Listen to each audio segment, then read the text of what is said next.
दुनिया इस सदी की सबसे मुश्किल महामारी से जूझ रही है। 1918 के आसपास स्पेनिश फ्लू आया था, वो भी इसी तरह से खतरनाक था। 100 साल के बाद अब इस किस्म की दोबारा बीमारी आई है। इस दौरान आपकी आम आदमी पार्टी की दिल्ली सरकार ने अपने स्तर के ऊपर बेहद प्रयास किए, अच्छे प्रयास किए दिल्ली के अंदर, जिसके बारे में चारों तरफ चर्चा है।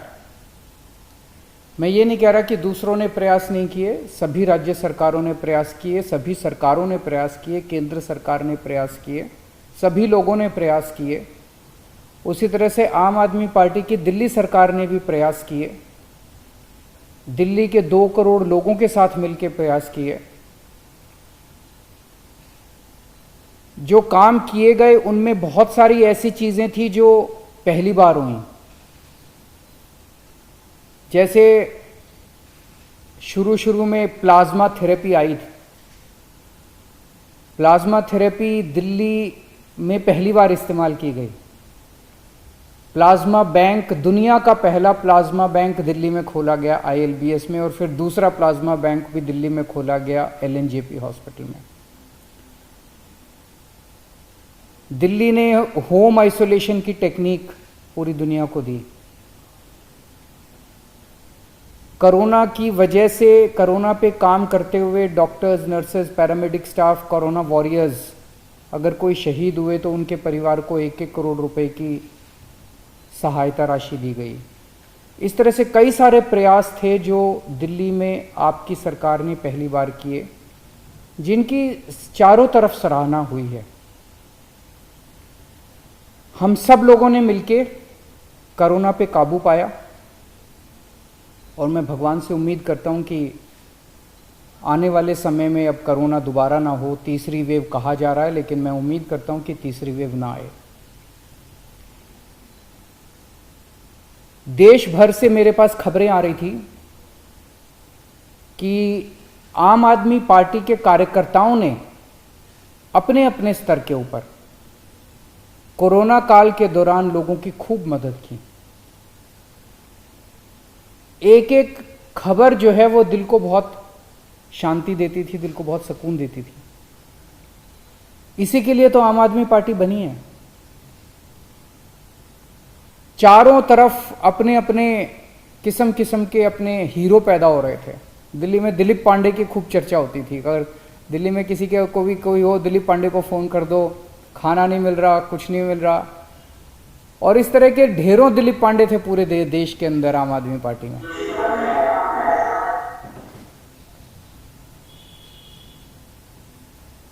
बॉम्बे से कई सारी कहानियां सुनने को मिली जहां हमारे कार्यकर्ताओं ने लोगों की मदद की। पूरे, मैं अगर एक एक शहर का और एक एक राज्य का नाम लेने लगूंगा तो काफ़ी टाइम लग जाएगा, लेकिन आप सब लोगों ने कोरोना काल के दौरान बहुत अच्छा काम किया, बहुत सराहनीय काम किया, बहुत पुण्य का काम किया, देश सेवा का काम किया, समाज के लिए काम किया। इसके लिए मैं आपको कोटि कोटि नमन करता हूं और आप लोगों को सबको बधाई देता हूं।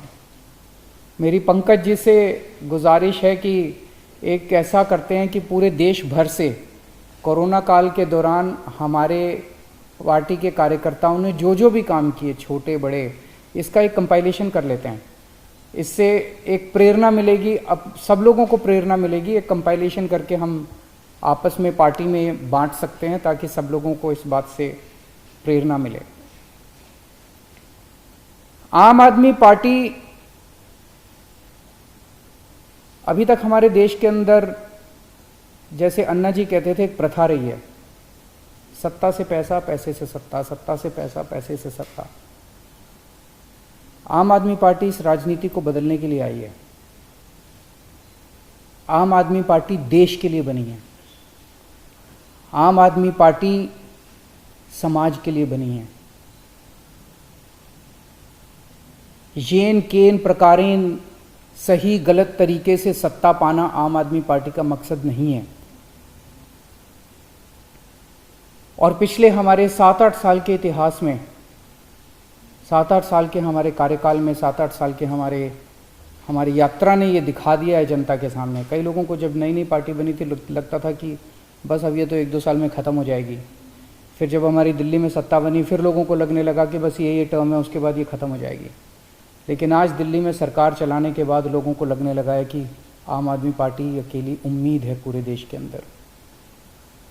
तो आम आदमी पार्टी केवल सेवा करने के लिए बनी है, कुर्बानी देने के लिए बनी है, बलिदान देने के लिए बनी है।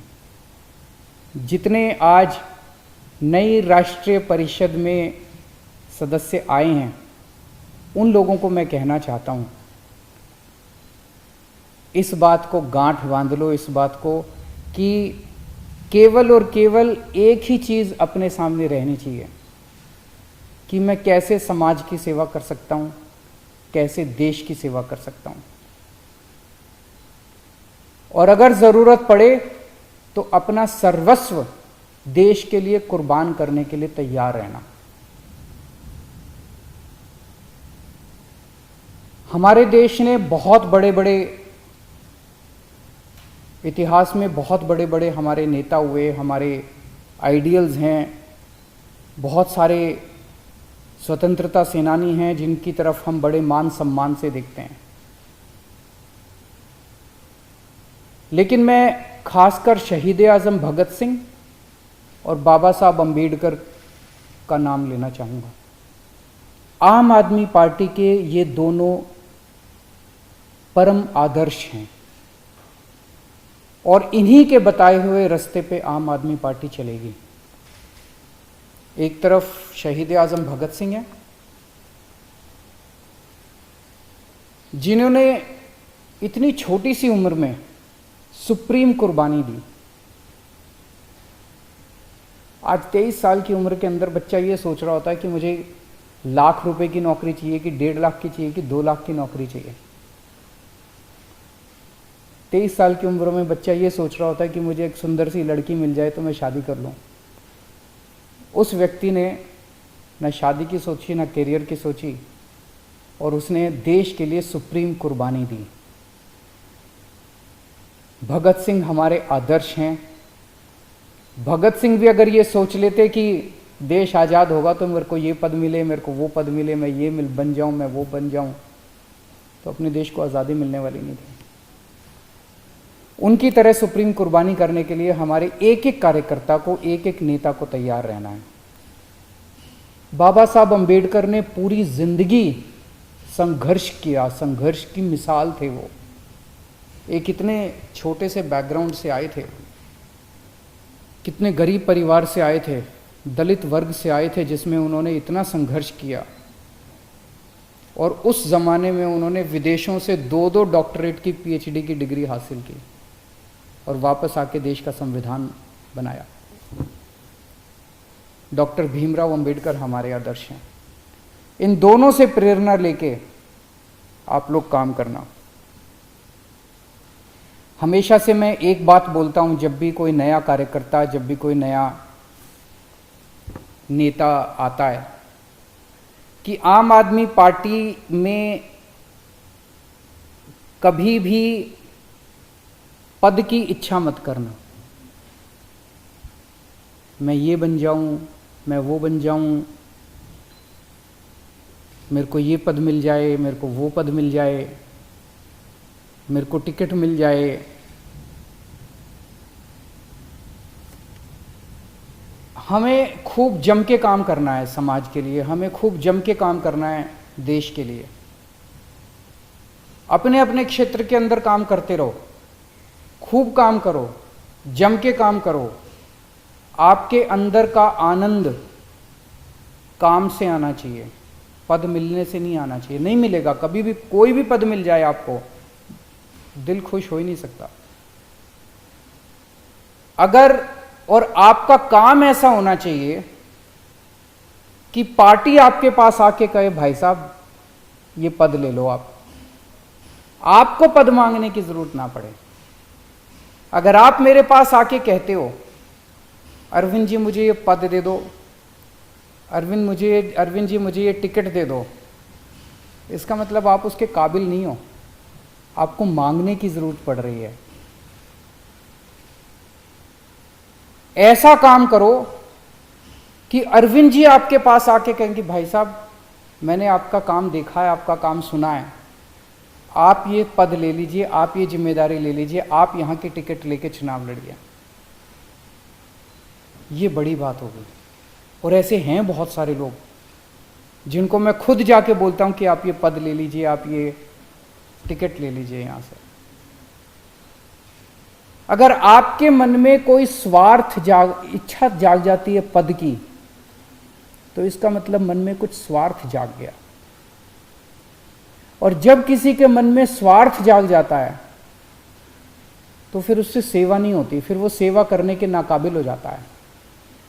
किसी के मन में स्वार्थ अगर जाग जाए तो वो 24 घंटे इसी तिगड़म में रहता है कि मैं ऐसे कर लूँ, मेरे को अब ये पद चाहिए, मैं ऐसे करूँ, मैं ऐसे करूँ, मेरे को अब ये टिकट चाहिए, मैं इसको नीचा दिखा दूँ, मैं ये षड्यंत्र करूँ, मैं ये झूठ बोल दूँ। फिर वो इसी तिगड़म में रहता है 24 घंटे, फिर वो सेवा नहीं कर सकता, सेवा करने के नाकाबिल हो जाता है वो।